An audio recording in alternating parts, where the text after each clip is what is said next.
Ik eich satinil te kat Johan, Johanna. Ak Juan, hast du an kakaya yeti dat.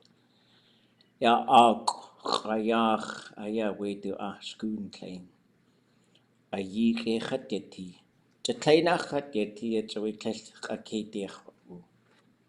Kles achtoa osko. Ja, chat kayinigi. Kles achtoa osko, a dachaya chatasakiki. Gwell chakut ku'u ku'ayag chakedi ka ku'u chakedi dosag yata. Ye awe achtu yak e wujin chasati kachonach awe. Ya just ach hiti yik aya ka I chwallatu tu ya dech tak chanach. Ya yidet wan kanins wushtayin gachteqin. Ya achtu yak e dat. Ya Tlingit qatlan aya ya qagachtu aqo at kaltegenach at gachtu at Really can't teach you to dance. khallakachach ade awe ade anagudiye we khallakach duyachaya at gachtu at tallachtu ashku lidzi aya Tlingit stul tu qanachawe kakwa aqi I kakwatashi khiltidin aya shtaqil tuwut Ganel cheese Johan yak eich satini yak echa. I tu agasagu yuch eataning Tlingit enach gug qa awe gleit qaq enach qonneya yashtutul.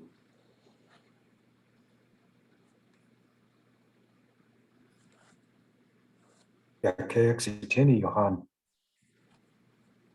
Ganel cheese.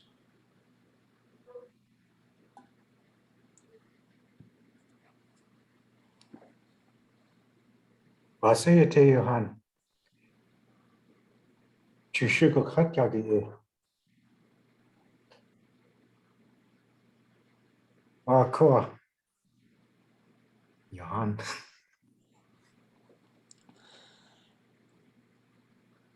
Dushige awashati tluti. Eshwasa oti. Khate eshwasa khat uti. Tasa khwach. Okay. Okay, here we are, folks. Day 2. And we're going to get into a rhythm. I think first thing, when we start class on Monday, we're going to talk about birds.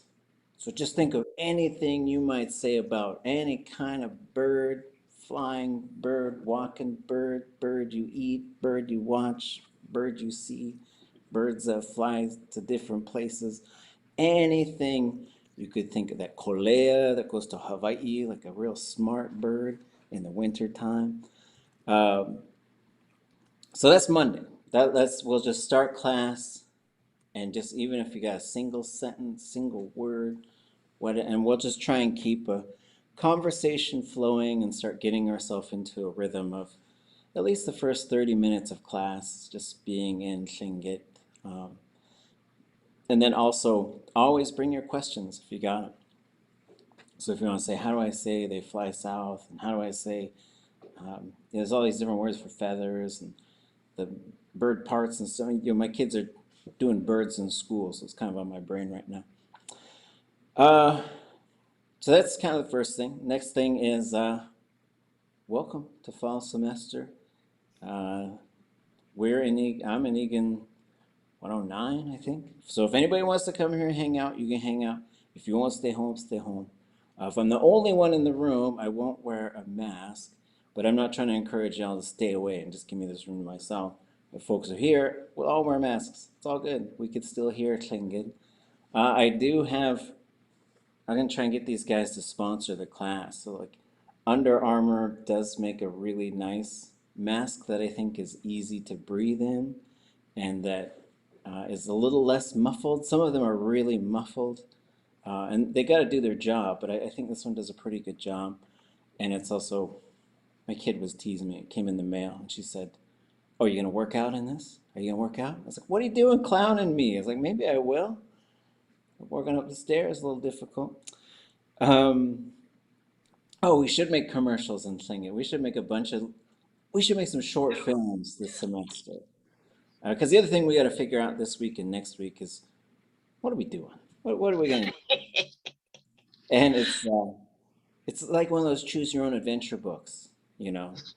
And so as long as we're doing stuff in the language, let's make little conversations, let's make little skits, let's just have fun, but also use the language a whole lot and push ourselves to go farther than we have before. Um, we're going to do grammar stuff this semester. We're going to do translation stuff. We're going to read things. We're going to really try and push ourselves, but we're also going to sort of pick up the pace with where some of us left off. Everyone's at different spots. Everyone has different needs. So advanced Tlingit is like really a lot of just sort of communication with you folks, and then we kind of collectively decide where to go. If we're going to work through some things, though, some things that are on the agenda is really start learning how to manipulate these verbs so that you can just do this stuff. And part of it is I'll just keep this sheet of paper with me so I could look at the object and then the subject and then go. But then eventually just retiring that when you don't need it, because you will commit that stuff to memory, but moving it from abstract sort of all these little tables and pictures and knobs, whatever we're doing, moving that into something that's just internalized, it's a bit of a process. And so we're going to do that.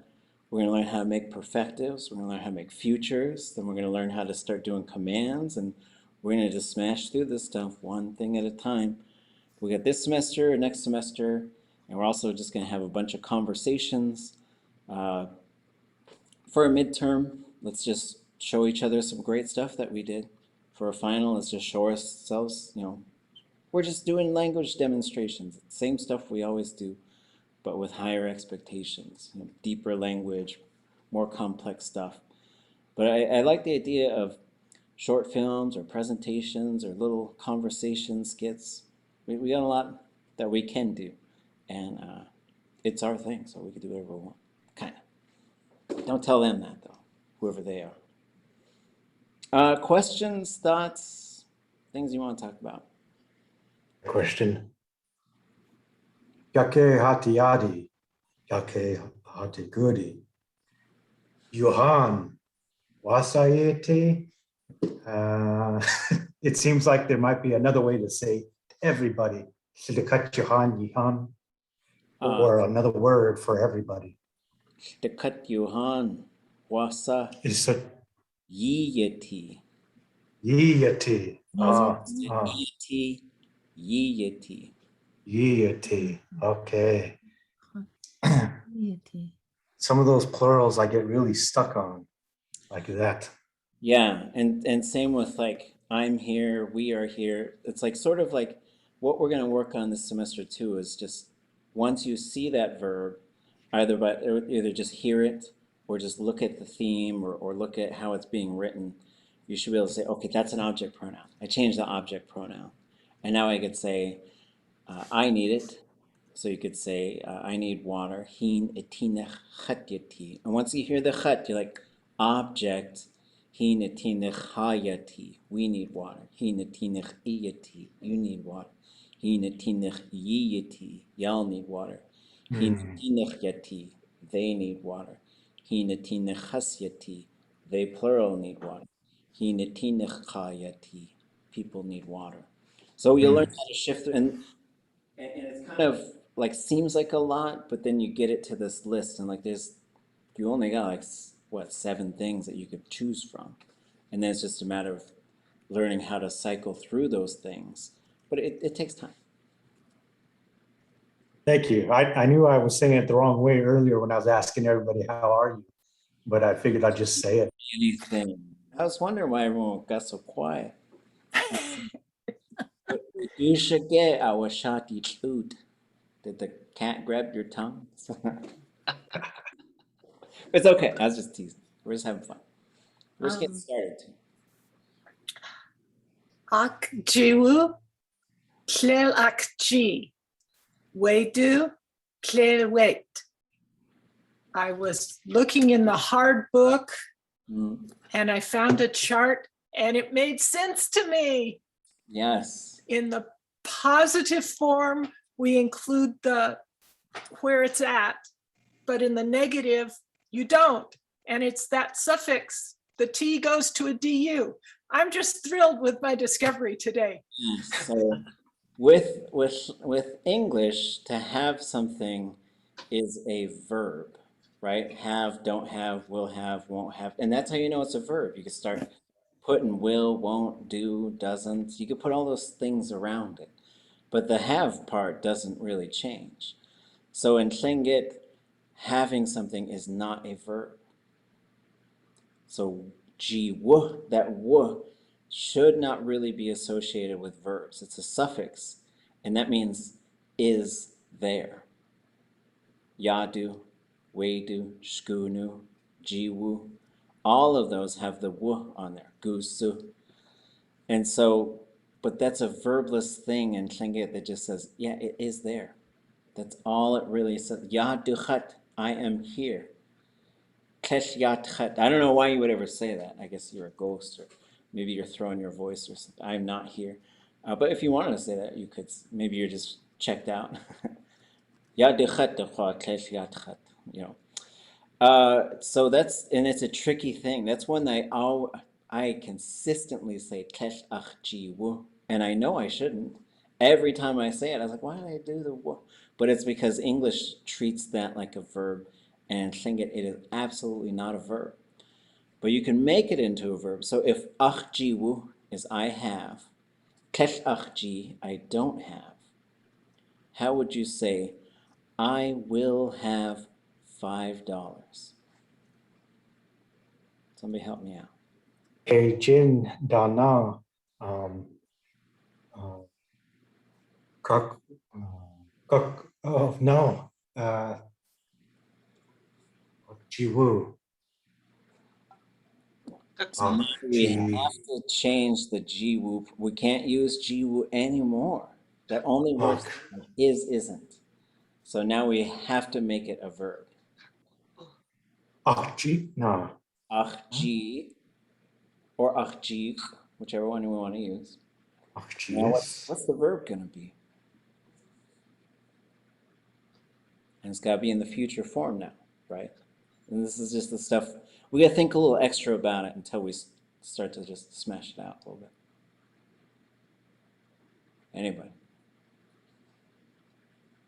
Oh, you're not going to have $5 if you, uh-oh. Well, kakwa'u, is that to own something? Well, that's really interesting because I was having some dialogues and updating the beginning workbook, volume 2, which was coming someday. Kokwaji? Hukkwa'u would be technically I'm gonna own some land. But the G part is not the verb. The G is the location. Ach G, future verb, it's gotta come. How do you say I am somewhere? I'm in, Yeti. yeah, Yeti. Yeti. yep, so location, yeyeti, yechat yeti, yeyeti. So if I were to say it is in Zantikehini, Zantikehini, Yeti. yeyeti. But how would I say it is going to be at Zantikehini? Kejindana Akhtide Yek Kwati. Yeah, away. Yeah, away. And so Cajun Dana, I'd probably say G Yekwati. And so you could say Gukati or Yekwati. It's that same verb. Yekwati. All those dance groups. Yekwati. Yekwati. It will be. So you've heard it, you've said it, I'm sure. But now once you switch this phrase to a verb, Cajun Dana Achji Yekwati. Or you could say Achji Yekwati. I probably wouldn't say Jide because then the verb sounds like someone's going to give it to me. That person's going to give me $5, which would be Kejindana achjidekakwati. So you just wouldn't have the ye on there. And we're going to look at all this stuff, and we'll sort of like, all these different themes are going to tell us how to move that verb. Ach kejindana achji yewutiyen. I had $5, but it's gone. Because my kids like Roblox. I'm buying all these Roblox every day. $15 of Roblox. I don't know where my...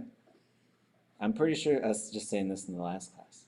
I don't think this is cryptocurrency. No, I was saying it in a meeting this morning. I don't think it's cryptocurrency. I have money coming back. So kids are having fun though. Okay, good questions. Good questions. Yeah, way do kesh wait. So how do I say if we're doing roll call, and let's say we're in a Tlingit meeting, we're doing roll call.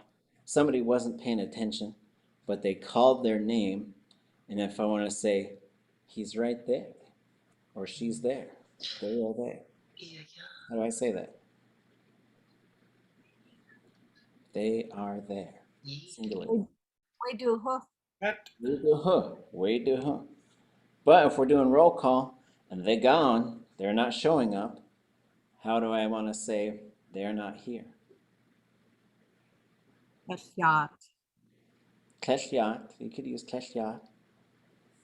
Or you could use kesh wait. You could use that one too. Right? Depending. If you're saying yacht, as in like right next to me, keshyat. And then I would add the huh as well. Wait huh, kesh wait huh. And it's pretty wild because usually that's one we don't do that often. But that's what reveals we're dealing with a locational suffix.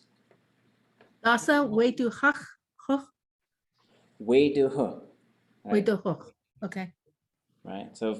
And same thing. Like if someone says gusu whoever, gusu iyit, way do huh. They're right there. Mm. Right? So it's that type of thing. And then keshyat huh is something you say they're not here. What if they're asking about the money that's in your hand? Where is it? Can you just simply say yadu, Yeah. or do you have to add the huh?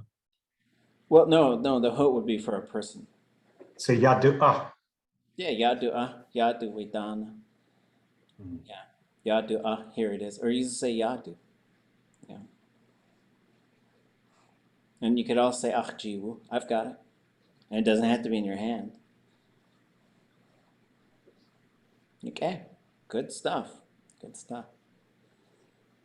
Any other questions? Things you folks been thinking about?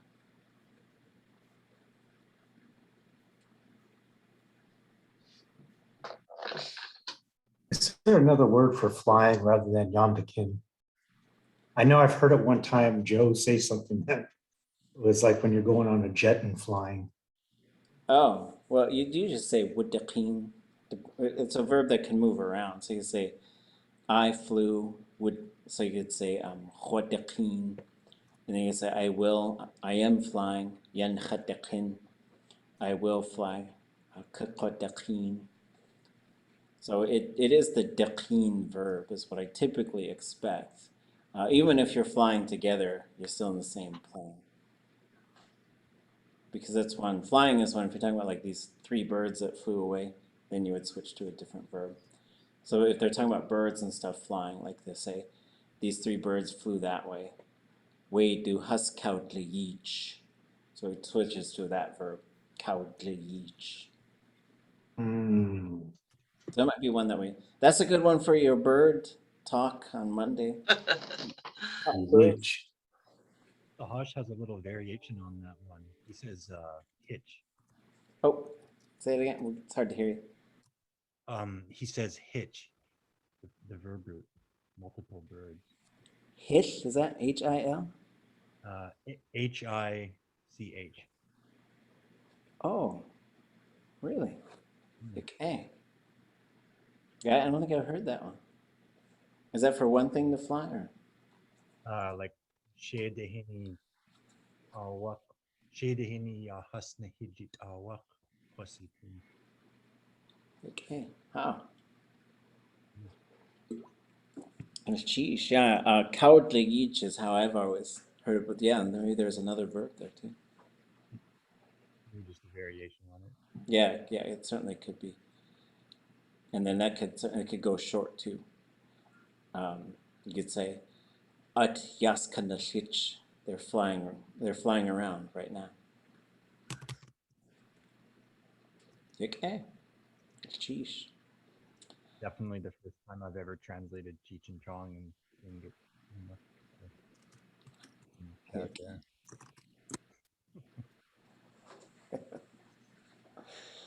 All right. Let me plug my computer in. Hi. Almost totally went dark.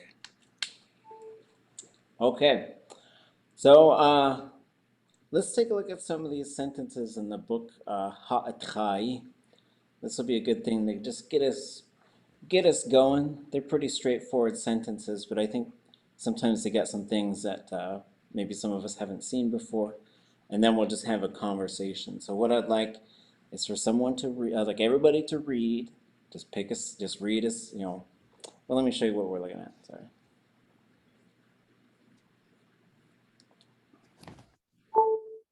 So basically, there's a sentence on the left and a sentence on the right. And so if someone can read the ones on the left and someone else read the ones on the right, that would be fabulous. And then you'll read it, and then we'll go through and just interpret the lines and see if we have any things to say, to think about. This is page 9 of the book. This is a book that was made back in the day. So I scanned it, or no, there's a scanned copy. I think I downloaded from the State Library. And this is the National Bilingual Materials Development Center. So they produced a whole bunch of these awesome little readers. And I think they're really great to just sort of look at and to use for practice. So we'll just start on page 9. It's got a bit of a pattern to it. If you haven't seen these before. And you might have some questions about spelling and other stuff too. Who wants to read first? And then who wants to be the second? Kawu Yaduhu. Kadisa. Wukuch.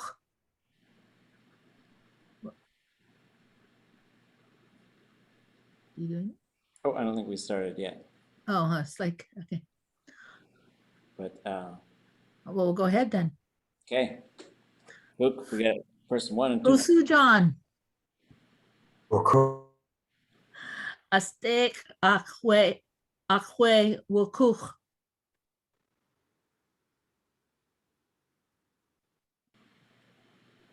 Cool.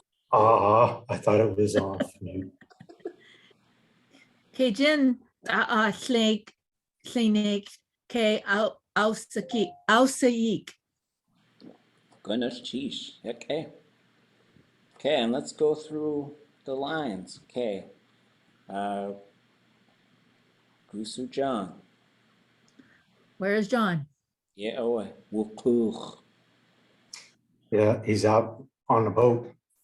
Yeah, oh, and if you're in Tessin, you'd probably say Wukoch. So we'll go from Kuch to Koch. That also Yeah. happens in Pluck1. Mm-hmm. He went boating. Astech Aquewukuch. Where did they go fish? Yeah. Not where.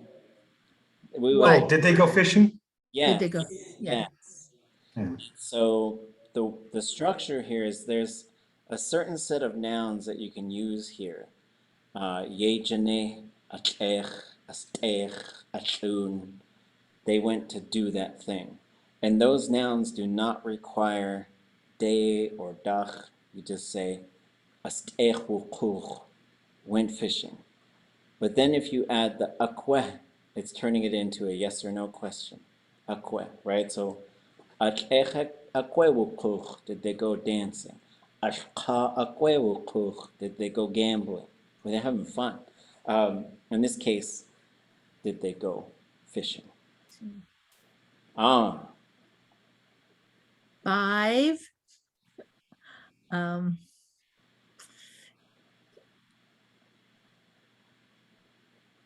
What is the ta? fish. I know. 5 salmon. I'm not, sorry. Okay. Anyone? Ta is a. King salmon. King King. salmon, yeah. And what about the tlink? Big? Big, yes, and big plural. So if you want to say big plural, you'll say tlink. Hit. So they got 5 fish? 5 Yeah. king salmon, 5 big king salmon. Big king salmon. And what about the K ausayik part? Is it that they caught it in a net? It's more like they pulled it up. They pulled it up. K ausayik is how you pull something up on a line. So there's On a line. yeah, there's plenty of ways to say fishing, but this is particularly like pulling it up on a line. And it could also just be pulling a line up as well. It's the same yik. So It's the same verb root you use for, we just saw it with the muklux. We did the word for muklux and it had yik built into it. Yik would also be ones for putting on pants or shoes or socks, something that you pull upwards. so that I'm sorry if I'm misunderstanding, but you're talking about a fishing pole line pulling up Yeah, and not a lead line though. anything, you could be pulling this up by Okay. hand. You could have Okay. halibut on Gotcha. a school hook. It just has to do with pulling it upwards. That's the main part of that verb. I And then- understand now. Thank you. But that's usually how you'd say got the fish, right? And so that's interesting as well, because English would think of like grabbing or having or getting. But for Tlingit, I think the preferred phrase would probably be to pull it up. Okay. Nick, Eh, Ah, um, ah, itach, I will have $5. Cajun, Kwati. ah. Is that like when they say Yange Iwane? Iguayakun, Ye Kwati. Same, exact same verb. Uh-huh. And so this is interesting, right? So yekwati, and a lot of us, we know how to say that. It's kind of a situational thing. On its own, it means it will be. And so it's not always the best answer for like, I will do it, but I think it works. Right? You could say yekakwasane, I'll do it. But yekwati. So you've got ye, kakwati. And they usually just smush together. Yekwati. But any verb that now has yati in it, you can figure out how to say it, the future form. Dana etinech chatyati. I need money. Dana etinech chatkakwati. I'm gonna need money. Right? Dana etinech ikkwati. You're gonna need money. Right? And so there's a couple of things. One is there's an object in front of it. So chat, because chat ends with a consonant, it's gonna go from kwati to gqati, usually. Because to say chat gqatis, it's usually got to be G-U underline G-A-T, high tone E-E. Yeah, oh. Okay. Who wants to read this one?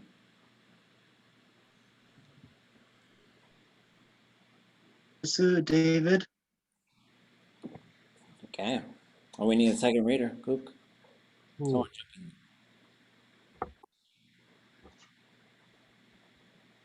Uk. Danakus akwe wukuk. Ashaguk ge danakus. Okay. Gusu David. Pretty straight words. David. Wukuch. Again, we're getting these repeating patterns. He went boating. Denakt akwe wukuch. There might be a new word in there for some of us.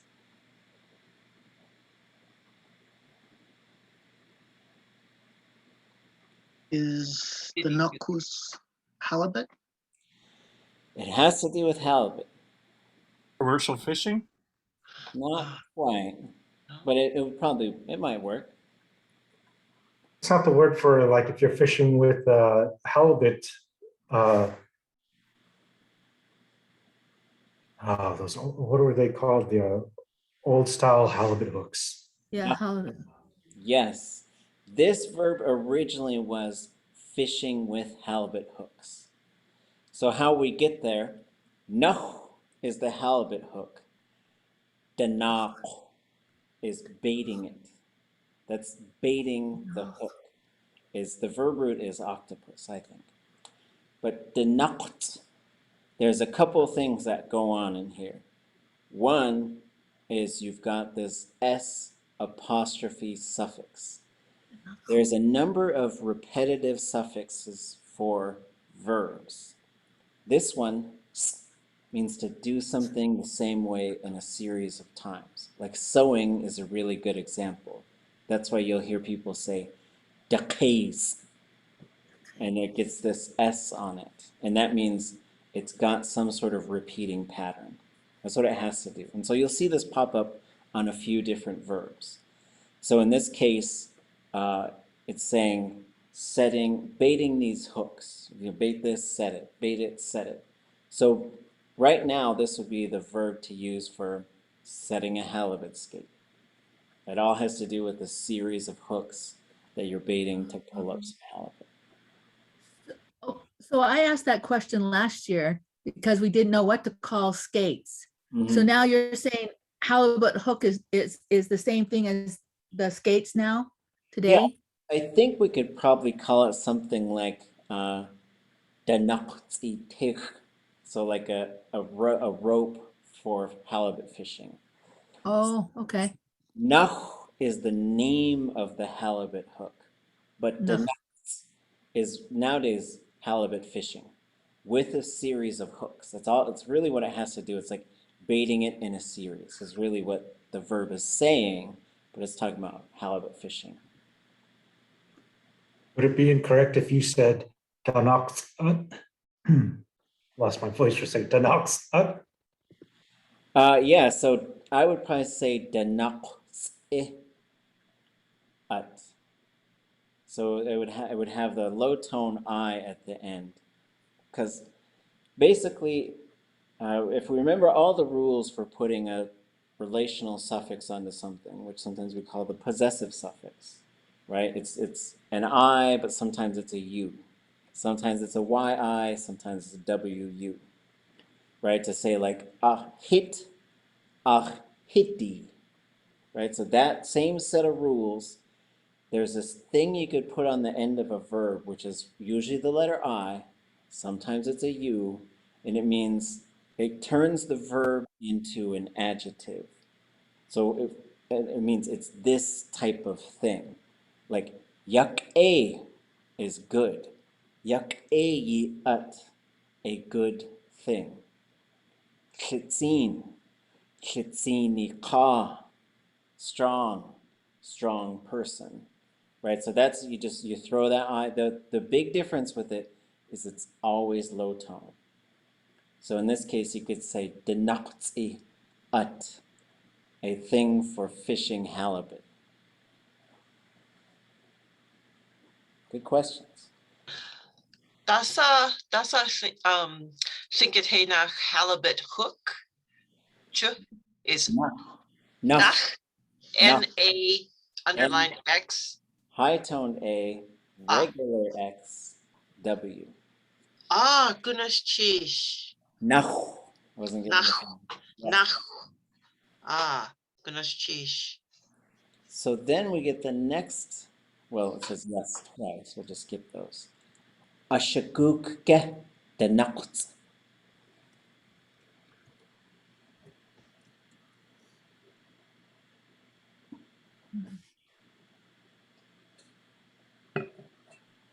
Is that a question because of the get in there? Yes. There's So no the get is asking yes or no to whatever it follows. So is it saying ashakuk, yes or no? That's what the get does. It says Yes or no to whatever it comes after.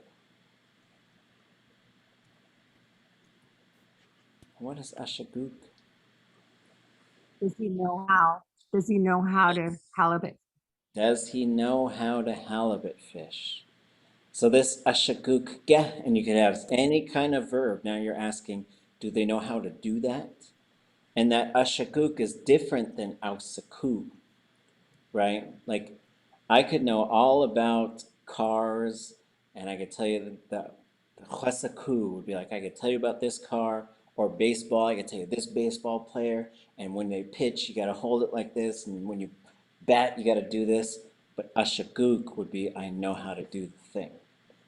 So there's a different, those are two different things. So this is usually some sort of skill, and it demonstrates some sort of mastery, but knowing how to do the thing and knowing about the thing are two different things in Tlingit. But so now you can turn this into other types of things because it's a subject. So there's a subject pronoun you could change in here. So I could say, Yishaguk ge ach'ech. Do you know how to dance? Yishaguk ge. Do you know how? Yishaguk ge denaqt. Do you know how to fish for halibut? And so that just sort of looking at these and then figuring out, well, now how can I start changing this so I can use it? So, sorry. Yishaguk Tlingit Yuchatungi. Yeah, but if you don't have get in there, you're just sort of saying it. Yeah, Yishaguk. And so, same thing, we had a bit of a discussion about that. So, Yishaguk Tlingit Yuchatungi. Do you know it? Yishaguk Tlingit Yuchatungi. Do you know how to use it? Those are slightly different things, I think. And a lot of it, in that case, in my mind, what you're going to shaguk is how to put it all together. I mean, that's an important distinction because you can know a lot about Tlingit, but you can't really talk it. I've known people like that where they could tell you how the grammar works, they could tell you how a bunch of stuff, but then you start talking to them and they can't really, they can't get the gookin part. So, hwashiguk gugeng hula. I can do a little hula. Yeah. Okay. Yeah. So chashaguk chayeguging, or you could say chayeguging chashaguk. Hula. Chayegugeng hula. Goodness cheese. And so yeah, that chayeguging, I think it should come right at the beginning because then it's like I know a little bit, but if you say chashaguk or chashaguk chayeguging, I think that works still too. It's not going to sound like a little bit of dancing. Goodness cheese. And just remember, yegugenk is little non-living thing. Chayegugenk is a little bit. Just remember those. There's just such a slight difference, right? Because please explain the difference clearly here. If I said chayegugenk is a little bit, so like chayegugenk away yakahwe. There's a little bit of coffee. But yegugenk would be small, like a small cup, a small house, a small. So it goes from a little bit to small. They are so closely related, but once you put that cha in front of it, that's how you're saying a little bit. So if you're saying something is small, like, and it's got to be non-living, like this, it was a small boat. You shouldn't be saying cha yegugenk yak. Because it sounds like it's a little bit of a boat, and that doesn't really make sense. So chayegugink is more like a tiny amount, and that's when people like they might say yishagukake shingityukatangi. Chayegugink. I know it a little bit, and that's another thing that when people say tlingit, do you understand Tlingit? Chayegugink. I understand a little bit. Now, earlier, you were saying hashikuk rather than ashikuk, right? Yes. So could you say hashiguk? You could say khwashakuk, and that's you're more of like talking about that time when I came to know how to do it. Yeah. You could also What say about? khwashakuk, and I Okay. used to know how to do that. Yeah. Basketball, or what, I used to know how to do that. So now the tricky one in the future tense, I'm going to learn it. Wash, cookwash, cookwash. I don't know how you can make that word into that. Who wants to predict the future? Kakwashaguk. Khwashakuk. Yeah. Gook. Ook. Khwashakuk. And so Sha. we'll get back into that too, like practicing how to put the future together. And I'll show you, but let me show you a shortcut real quick.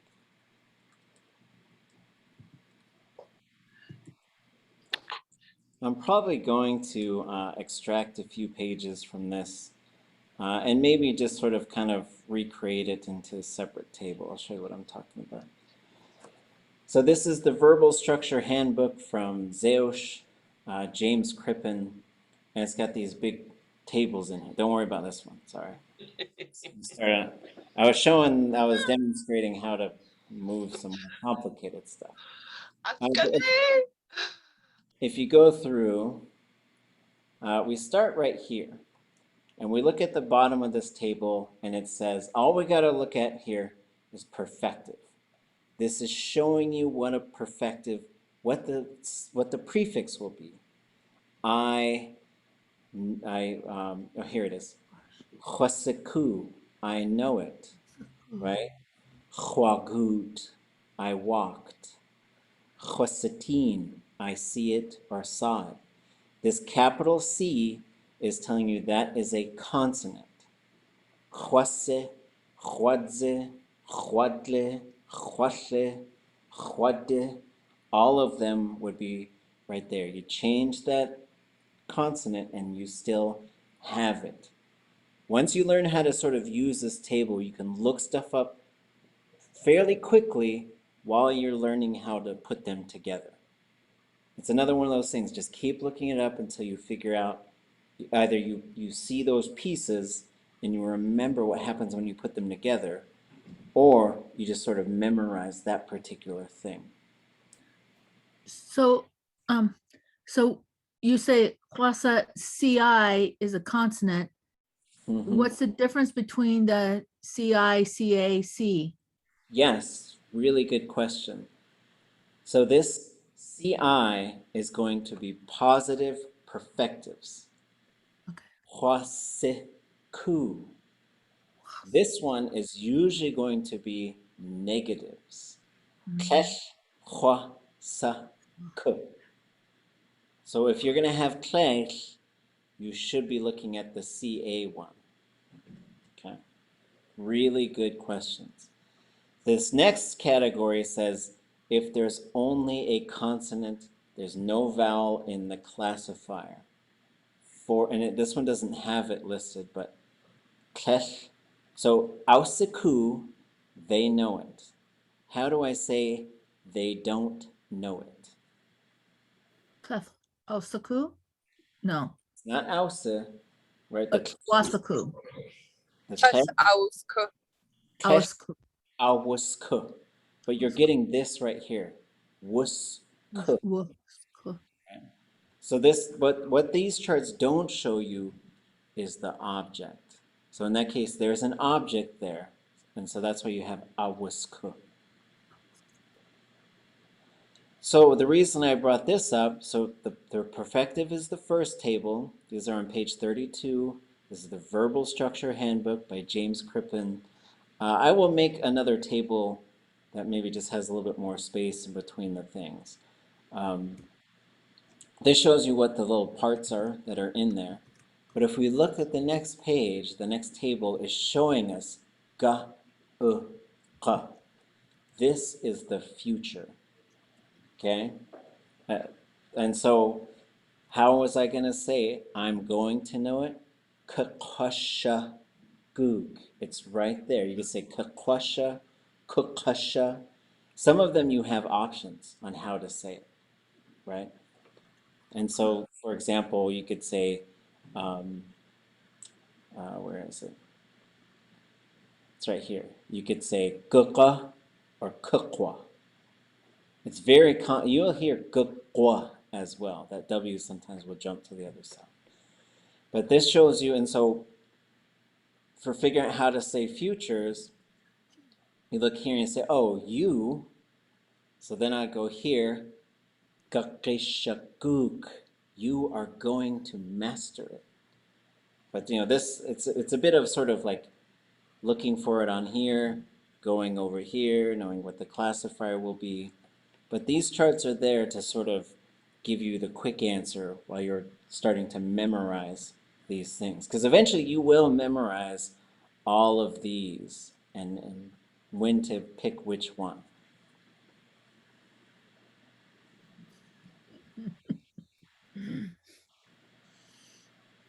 Sometimes I Oh, mix up to say kuka and kukwa.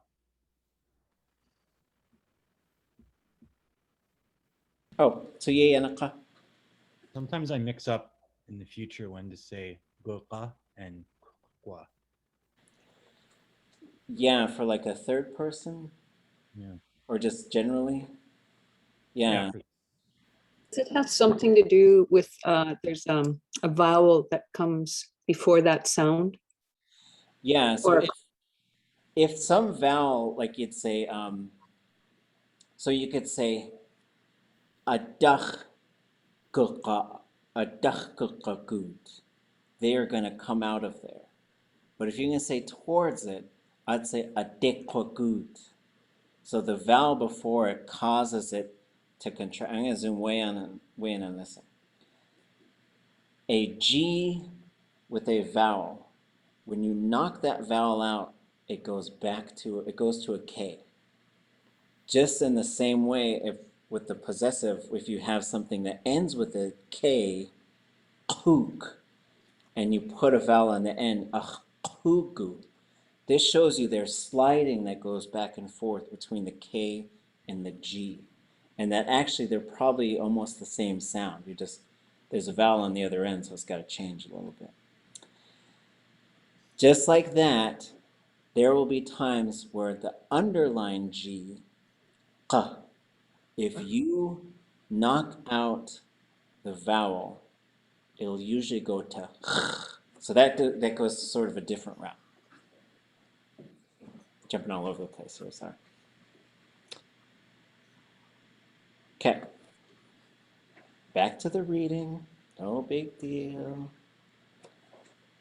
We're all still here. Halibut fishing, delicious.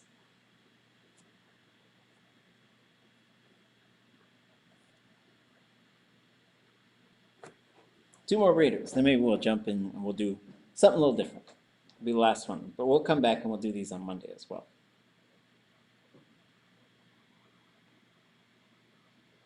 Paul.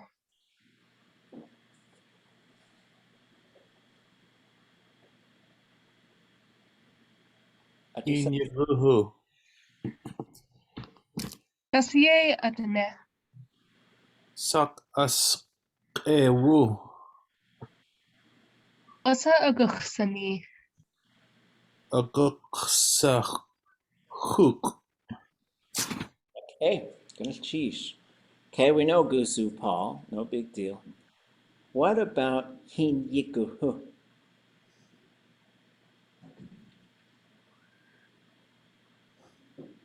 Into the water?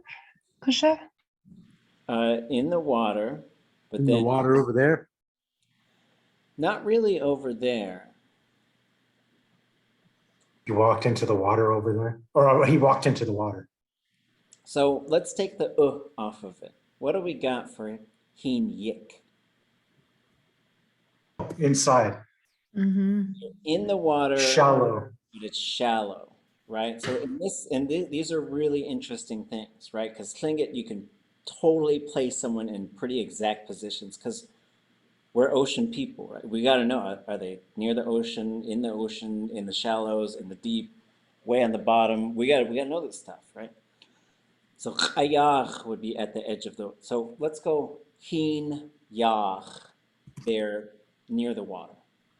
Hin chayach. They're right at the edge of the water. Toes are in. Hin yik. They're in the water, but it's not deep enough for them to go underwater. Hin tak. Now it's deep enough to submerge. What's interesting is this same w that we were talking about, jiwu, yadu, wedu, gusu, it can attach right onto yik. But hin yik plus u gets you yigu, which is wild, because you could also say hin tagu. It's deep in the water. So in this case, hin yigu hu. He's in the shallow water. But Tlingit just packs all that stuff in there in pretty interesting ways. Dasaye adane.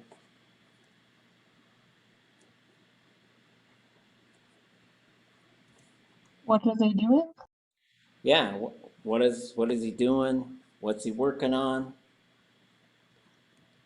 Sak asqewu. Can you use that kind of net for catching hooligans? Hey, Paul does. Really? What can you do? Talk to Paul about. No, I'm just kidding. Yes. Apparently he is. Most people would astik. Where we're from, we astik. What Paul touched on. But who knows? Maybe that's how they do it there. I don't know. For those who maybe aren't sure why we're having this conversation, asqewu is fishing with a net. Usually you're talking about like a set net or a drift net, and so it's a longer net, usually the same thing with a lead line and then a cork line and then a long net. Could be very long. All has to do with qewu, which is spider web or a netting. Okay. Usually you would use what we call diga, and astik would be dip netting, because sak is what? Okay. Oh, qat is sak. Oh, gosh. I'm sorry. No worries. Hooligans. Hooligans. Yeah. So, up in the Chilkat area, most people don't use any kind of set net or drift net for hooligan. Usually you're dip netting them. So that's what we were talking about. I thought maybe they were trying to call that like a Polynesian net or something, that some people throw them, you know? Right? And so, Casting net. yeah, it could be. And there is a word for, I think there's words for different types of nets as well. And I'm sure there's some that are undocumented, where they're talking about like purseining or, doing a set net or the drift net, and so, but regardless, that's what he's doing. He's net fishing. And those are the other things too, is like, how do we translate this? Net fishing is how the Tlingit works, but we'd probably say he's fishing with a net. Beach seining. Yeah, beach seining, there we go. Wasa akursani.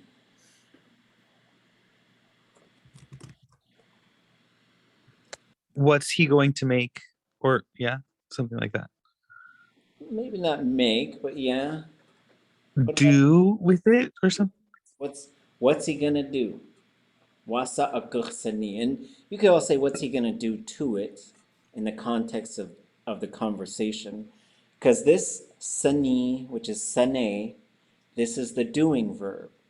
But you could say things like yechatwu sane. They did it to me. Whatever the thing is, right? And so there is an object in here, and that's usually the one that it happens to. Okay. And then we get the guchsa. This is also in the Crippen chart. You'll see guch, capital C, A. A guchsa, a guchla, a guchsha. And what about a guchsahuk?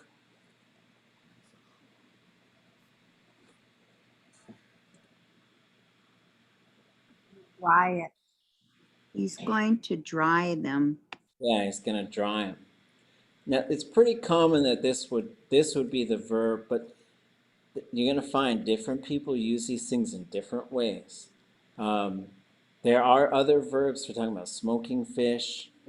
On is the verb root that's probably back in the day more commonly used in some communities for smoking fish. But if you're going to dry moose meat or something, this would certainly be the verb. And it works for a drying, I mean, you know, and what you're going to find is different communities sometimes say these things in different ways. Okay. Yak Johan. Sheesh. I really like these little books because you can look at them and there's just so much stuff to this thing and talk about that thing and talk about this thing. And we're going to look at sort of like looking at these, how can we learn how to use this stuff? And a lot of it is just sort of like saying, I did it, I'm doing it, I'm going to do it, you did it, you're doing it, you're going to do it, that kind of stuff. These are on tlingitlanguage.com. And they're also in the curriculum folder. This one is under slideshows, and you could find the original text under, if you go to, let me show you folks, we'll just walk through how to get there. Hold on.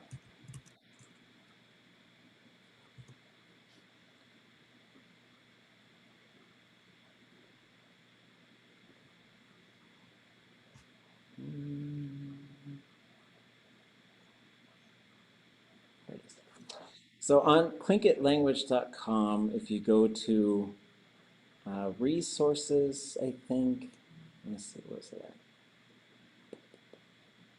Curriculum and slideshows.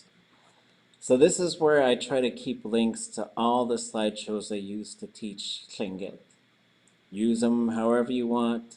If you're looking for the originals, let me know and I could try and get them to you. It's just like a storage thing sometimes. But they're pretty much all here. Maybe. I'll go through and look. I try to keep it up to date, but we'll see. And then the other area, if you go to just click on that curriculum part. So here's tlingitlanguage.com. I just clicked on this curriculum button. And then I go to this one, Tlingit curriculum. This takes me to a Google Drive where all the stuff is. Lots of folders, browse around, find stuff. If you think you've got something that's not in here, let me know and I'll try to get it in here. But we're going to go down to texts. And if you go in here, these are all the books that I know of that have Tlingit in them. And they're by either who made them, which would be the author, or the organization. There is a collection here called Old Texts for Retype. And that's probably where we're going to find this one. So here's Atkatu Adi, and it's this one, Ha'atchai Da Jiné, working on our food. So feel free to grab the originals, but I am putting them into slideshows because we just type it a little bit different these days. So some of the conventions are like, is that one word or two words or more? And so is that long or is it short? And so that's where those are. Okay. Questions, thoughts, everybody okay? You got Cyrus Peck's Woodworm Girls book? I don't think so.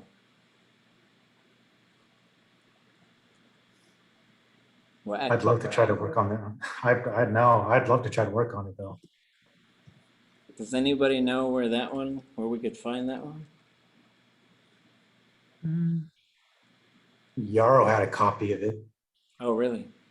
Okay, I'll reach out and see if I can find it. Have you guys ever put together a list of the gaps in the kinds of books that you would like to have for like? Yeah, at one point I had a spreadsheet. Well, I guess I don't know if this is the question, but at one point I had a spreadsheet that showed these older texts that we could, if someone wants to just retype them, that would be really helpful. Because if we have them retyped, we can also search them and do some other stuff. But then also, like, if there's things that we know of that exist that are kind of getting lost or hard to find, we should probably talk about that as well. Because especially if it has the language in it, let's scan it, let's go check it out. Some of them, like the De Laguna stuff, we got pretty much all the De Laguna stuff. So there's a separate folder for that. But if you're interested in that, let me know. I know someone was looking for recordings from Forrest DeWitt, and we've got that. We've got the Downhauer recordings, and so lots of stuff. And just trying, especially like you folks are the language community. That's what this stuff is here for you. So you should have access to all of it. Okay. Anything else?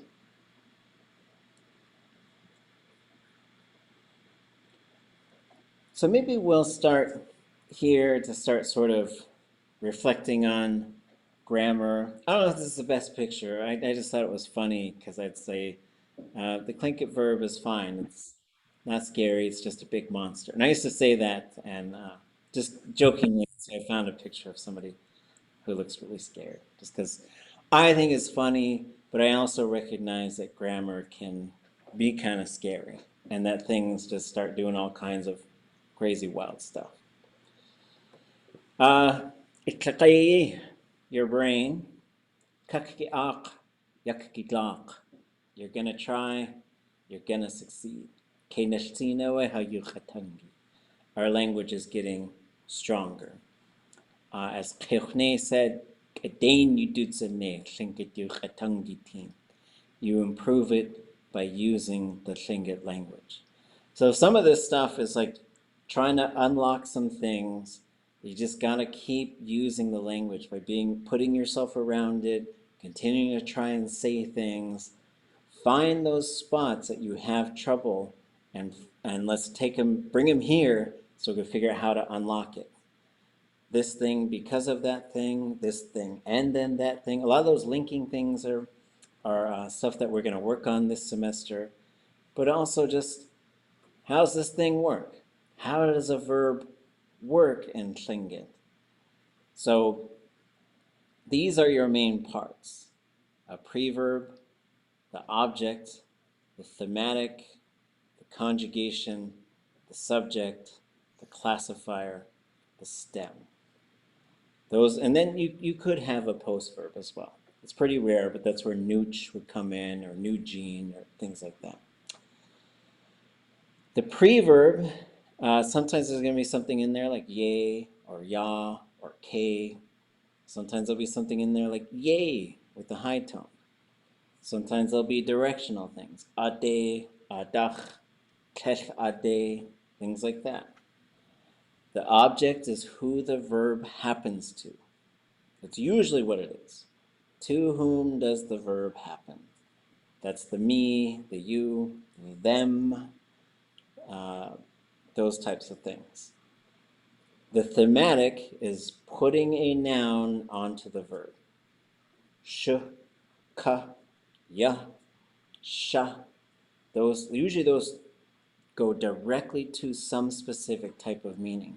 A head, the end of something, the vertical surface or face of, the horizontal surface, sometimes round things, stuff like that. But usually there's some sort of, you can directly link it. You can put a foot on a verb, you can put a mouth on a verb, you can put a finger on a verb. Hand, j. The conjugation, this is where most of the verb changing happens. There's a set of 3 different slots where you can activate a prefix, and that prefix puts the verb into a certain mode. So it's almost, you just like turn the little dials, this dial here, that dial there, we got a perfective. This dial here, this dial here, this dial here, we got a future. And so we'll look at what those combinations are. At the core, though, you're putting something in there, the other things around it are reacting to that, and then they start to just sort of change each other a little bit. The subject is the one who does the verb. That's it. And so we just get this order: object, thematic, conjugation, subject. This is cha, tu, I, ye. And the third person is always unmarked here. So if they are doing it, there's never a pronoun there. And then do, people do it. The classifier will be right here. We'll just keep talking about what this thing does. One of the primary functions is saying, did it happen or did it not happen? That gets sort of put right there. The other thing is sort of starting to move it around to say, oh, we're not talking about moving a thing, we're talking about moving a container with something in it. Right? So it starts to put things into these categories.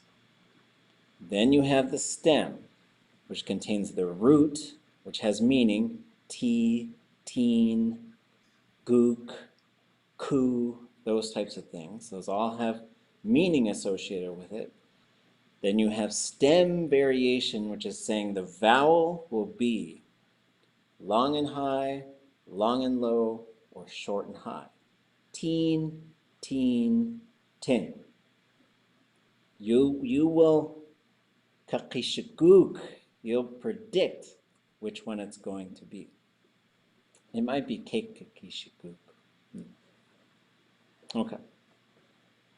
Any questions? Everybody okay? When you have de in before a verb root, is that one of the thematic prefixes, or is that like a fourth person subject? It's a fourth person subject. Okay. There are a few cases where there's a de frozen in there. Nobody knows why. I am sweaty. Khatkaudu wasai. The de is in there for whatever reason. Maybe people make you perspire. I don't know. When you were talking about what's in the classifier, I always think of the, LSSH stuff, but then there's also the or I. Is that the, like, it did happen or it hasn't happened yet, or it's not completed? So, and we're starting to sort of, the way that we're starting to document, at least I'm shifting. So if I'm going to write a classifier, right, like, let me show you folks something that I was just now thinking about. So if we want to use the future form of knowing how to do something, we also have to look at that. Because it's a ga verb, it needs to have k in front of it. That is the whole answer about whether there's k or yay or nothing in the future. So when we go down here, we should be seeing k, aguch, shaguk. So now I am going to know it. K, shaguk.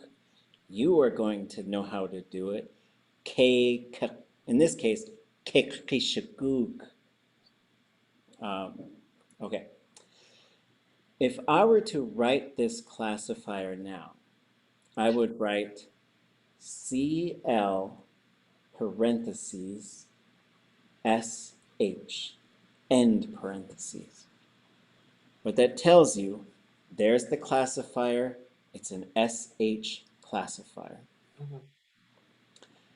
Now going up to here, aushaguk, if I were to write this one, I would write CL parenthesis SH comma I parenthesis. That way if I'm noting what the classifier is, and I'm also noting whether the I has been turned on or the D, right? So if you had a fourth person in here, so in this case you had people know how to do it, you would have w, d, j, goog. it would have to go j because you can't go dushe. Sounds like a cat is in the middle of the verb. So in this case, I would write CL parenthesis D comma SH comma I parenthesis. Just a little, I think about this stuff, think about how to keep explaining it, talking about it. And as we look at those, what we're sort of just trying to see the classifier, the group, whether or not the D or the I is in there. If they're not, don't even worry about it. And where would you put this stuff? If you were doing your own dictionary, would you put it up by the theme or in where would it go? When you get to the different conjugations, then stick it in there? So usually it's a really good question. And so when I would do this stuff would be, so as the beginning Tlingit workbook kind of went through a variety of updates, one of the things that we do update on here, that I do, is how to, what we call gloss, segment and gloss Tlingit. What that means is if you go up here, you say, Achawe tu he de shukach tutan. That's how you're going to write it. That's how you're going to say it. Hey ya huskit the kate, hajik anakaskav the kate, haka kaska hashit kohas. That's the sentence where that song comes from. But sometimes what we want to do is say, I want to see how all the little parts are working. So the first, what we do, and this, we're going to practice this year. You're going to do this stuff too. Just like when I translate stuff with Nora towards the end, I was like, what is this? I should say, it's your turn. So I'd have to crack the code myself. So ach is its own single word. It's not more than one part. So that's what we do, is we put a hyphen in between them if there's more than one part. Awe is a plus we. Heyday is hey plus day. Okay? So the first part is what we call segmenting, where we're to say, let's stretch this thing out. And the verb, shagachtutan, is a zero object, third person. Sh, the end of it. Ga, ga. Putting this into like little angle brackets to say there's a little combination of things here. Doesn't matter what they mean individually. You put those three things together, that's the future. That's how you make a future verb. Is you have to have ga, ga. Doesn't matter what they mean. They do a job. Those three guys, those three things, when they're together, the job they do is to put the verb into the future. Tu is we, the first person plural subject. Zero is the classifier. So here I would put CL parentheses 0 N parentheses. It's a zero classifier in its natural state is a 0. You can turn the I on to say, oh, that happened. So if we open that box of wisdom, that would change to shutuwatan. Okay, shutuwatan. So in that case, the yah would be the classifier. And I would write CL parenthesis 0 comma I end parenthesis.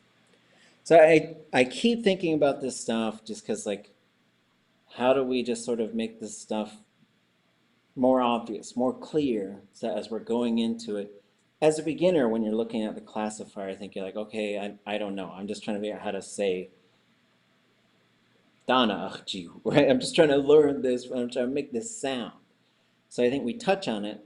Intermediate Tlingit, we keep sort of saying, okay, there's a little bit more here, a little bit more. Advanced Tlingit, we're just going to open the hood up and we're going to teach you all about the engine. And now you got to really kekishiguk. Looks like you kind of did that on the second line of that, what you just showed us. Yeah, and so that's one of the big holdups with the beginning Tlingit workbook is kind of some folks who are having dialogues about how do we do this stuff. And they've got some ideas of how to do it. And I like some of their ideas, but then I like some of the ways that I used to do it. And for them, it's usually Cheshi, Will Geiger, and Jeff Lear having a conversation. And sometimes that conversation is all about like strictly linguistics and what is the thing and how should we code it. But I'm always thinking of what is going to help the learner. That's the thing I primarily care about. And for a beginner, sometimes it's like, don't worry about that stuff. Don't worry about a classifier. But as far as advanced, you have to figure that thing out and let it unlock the Tlingit brain. It's like the code to the little padlock. But I almost feel like I really like that, because that was one of the problems you have even in the the earlier classes, is you're almost just like memorizing words to make, or memorizing sentences, because you aren't really, it's hard to figure out the structure unless we teach us how words, how the sentence, the words form and within the sentence, and really learn it. And you can't do that without doing what you just did. Yeah. And we need to see more of that. And we a lot of this comes with talking with folks in Mohawk and folks with Denina, as they're having these same conversations saying you can't memorize a language. You've got to get to how it works, but then it's got to be in a way that makes sense for human beings, right? Like if it's totally in this other language of linguistics, which is great, but it doesn't help necessarily the learner all the time. Yeah. Cool. Oh, You're on mute. Tlingit yukatangi shtur to ke gach to ashlikut. Yakakwa. So yeah, or you could say, so the other thing you could do, it's pretty fun with that, is you could say Tlingit shtuchashtu. I am studying Tlingit.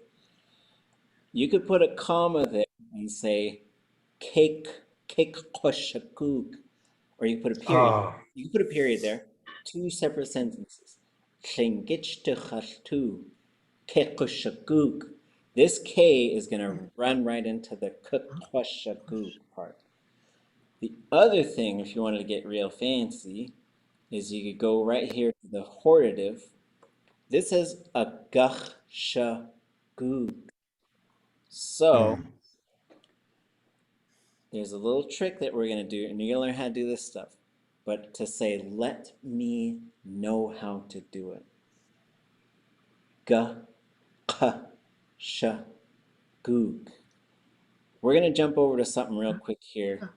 We're going to go back, and here we are, day 2 of the semester. But this is just showing you how to use these resources. Where did it go? Are you guys looking at yeah, here it is.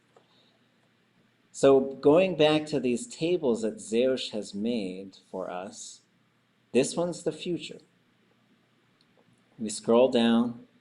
This one is 0 conjugation. These are actually the imperfectives.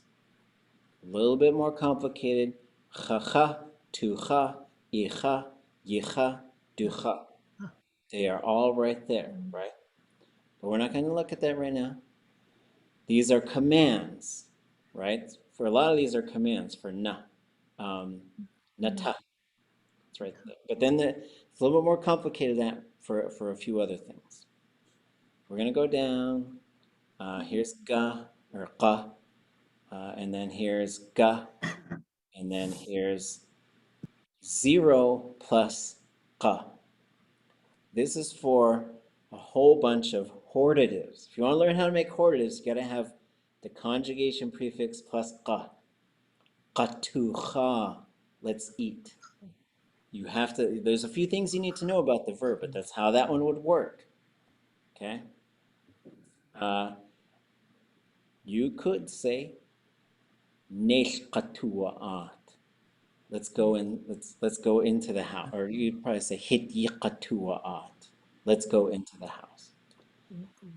We're going to scroll down a little bit here. We have a g verb, right? So this is na and qa. In here, you'll see things like naqati, right there, which is usually here as yenqati. Let it be that way. You'll also be able to find some things in here if you kind of look around. Going down to here, qaqasti is right there.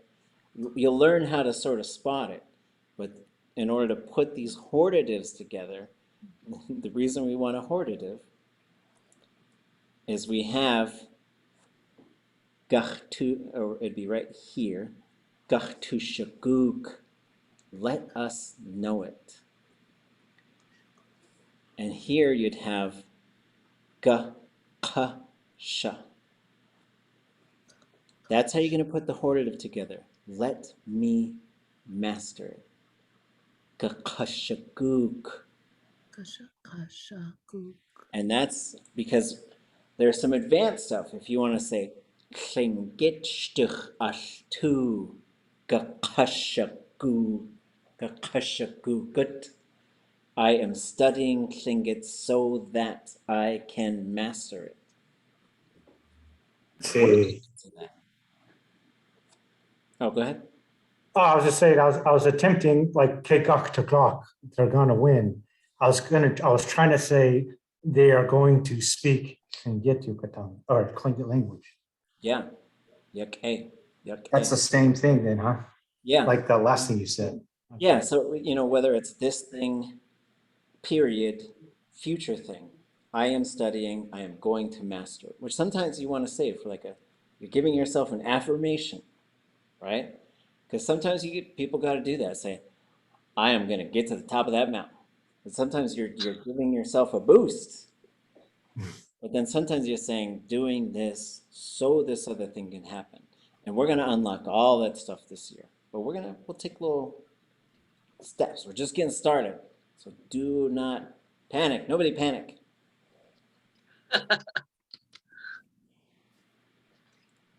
Can you write those phrases down, because I think those are great affirmations and I want to get them right.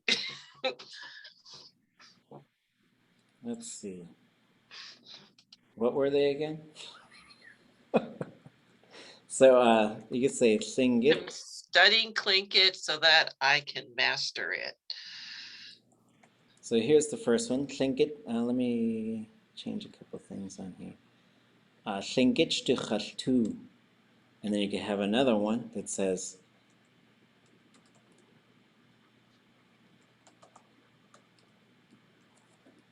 so these are two different sentences, right? So you could say, I am studying Tlingit. I am going to master it. Okay. So there's these. What we did is we'll go through phase 2, where this becomes, let me check. I think this one stays, yeah. This one stays high. Most hortatives are low. So this one, this sentence, the second sentence changes. Can anybody remember, how did it change? When I say gakashaguk. Let me master it. So this is a hortative. Remember, this is how Raven talks. So maybe you're not bragging. Don't stand up and say this in front of people. But as you're walking around, it's almost like a prayer. Let me master our language. What we need is people emerging, coming out of the woods, mastering Tlingit. We make one significant change here. Instead of 2 sentences, we're going to combine them, and we're going to get this. You add the T at the end, but you can't have kt So it's got to be a UT in this case, which then changes this ending K to a G. Now we have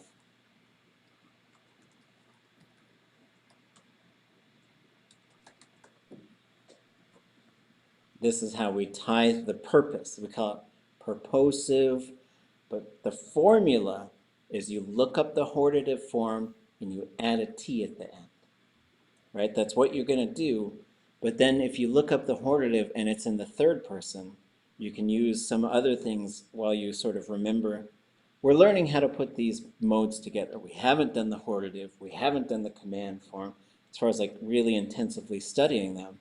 But that's what we're doing this year. Not all at once, but for now, like this is how you do it. I am studying Tlingit so I could master it.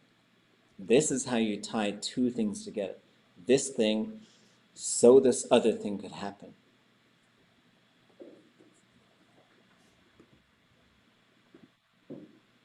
I'm going home so I guess I'd say atqachayit, so I can eat. Masa, I am panicking. You ayuduka. Well, that's a good question. Let's go see if there's any panics in the verb dictionary. So we go to the verb dictionary, and if we look up the word panic, we see to be paralyzed with fright, shock, or surprise. And this ache, there's another one too, which means you're kind of unable to talk because you're a little bit shocked. So we'll just go. So I got a bunch of. Usually I'm doing like 2 screens. So now we see the underline shows us to look up paralyzed if we want to see some examples. So we'll go to the letter P in English. We get chat with the ache. That would be kind of, but more like it depends what the panic is, right? That is sort of like something happens and you just couldn't even do anything. It's something where you think about it later and you're like, whoa, I was like kind of frozen, you know? I should have intervened when those people were fighting or whatever, right? And so we see the same thing here. Ach, jiu de ache. I couldn't shoot when confronted by a bear. So in this case, ach, jiu de ache. My hands were, I couldn't move my hands. Like I wanted my hands to do this thing. We're over time here a little bit, but to do a deeper dive, once we see that ache verb root, we can then go into the deep waters of the Lear notes, open up the vowel endings, we go down to ache, we go up a little ways, we see would de ache, cow de ache, at de ache, at de ek. And so, but maybe that one's different. See, it's listed as a different word. De ache, de ek. Okay. No more panicking.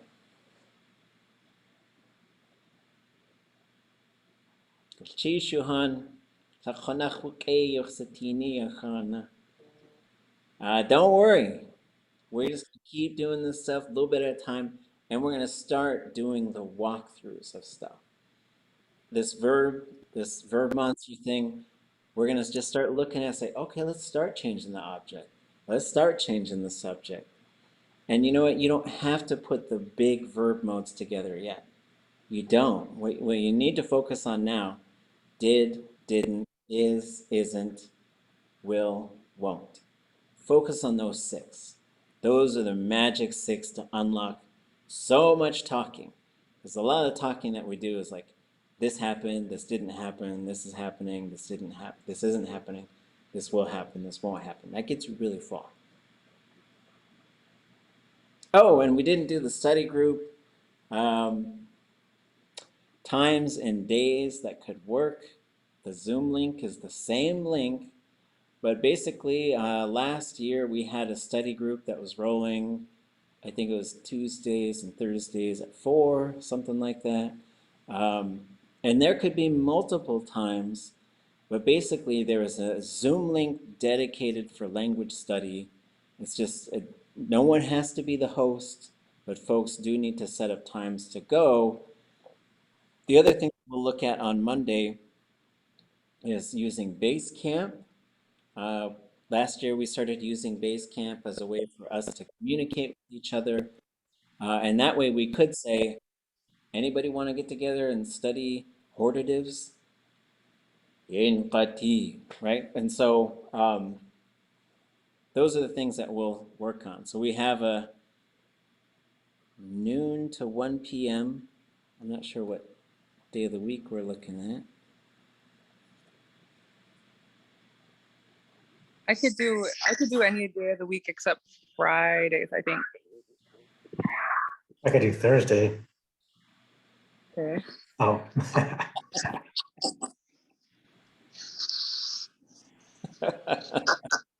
Is Thursday the only day you could do, Kook? During that time, because I work with the tribal government during those Yeah. times. Is there another time that would work for you on the other day? Maybe I can work something out with my boss. Yeah. We could start on Monday at noon and then try to go from there. Maybe Monday and Thursdays? Yeah.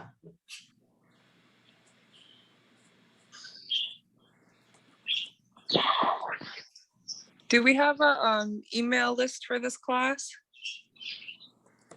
Like, Okay. let me, hold on 1 second. Oops.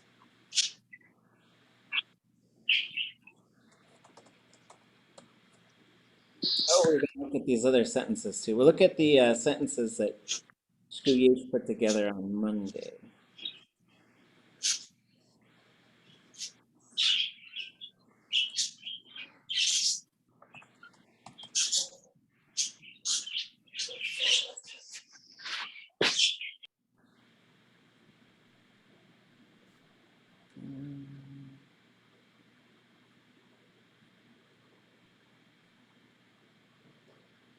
Okay, so same Zoom link as last year for the study groups, Quinny? Okay. Okay. I'll send a Zoom link to the people whose emails I know on Monday, or a calendar invite. Okay, and then the link I just put in the chat should allow you to enter your, we'll do Tlingit Sai, and we'll do Sai, and email. Oops. Just so we can stay in touch with each other. Fill it out at your leisure. Okay. Verbal Structure Handbook Khosatin Achaya Khat Putte Ek.